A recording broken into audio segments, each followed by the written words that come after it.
Magandang araw, ito ang lagay ng panahon ngayong November 18, 2025. Umaga. Inaasahang mainit at maaliwalas ang panahon sa malaking bahagi ng bansa.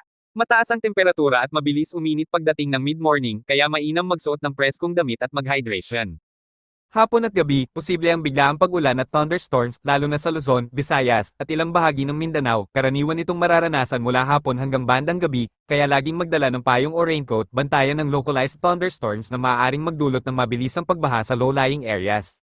Hangin at kondisyon ng dagat, banayad hanggang katamtaman ng hangin sa karamihan ng lugar, pero maaaring lumakas sa eastern seaboard, may bahagyang maalon hanggang maalon na karagatan sa ilang baybayin, mag-ingat ang mga mangingisda at maliliit na bangka. UV index, mataas ngayong umaga, kaya iwasan ang direktang sikat ng araw sa tanghali, mag-sunscreen, sombrero, at magpayong kung lalabas. Mga paalala, magdala ng payong o panangga sa ulan. Uminom ng maraming tubig dahil sa init sa umaga. Maging alerto sa biglaang pagbabago ng panahon, lalo na kung may lakad sa hapon. Ay monitor ang lokal na advisories kung nasa lugar na madalas bawain.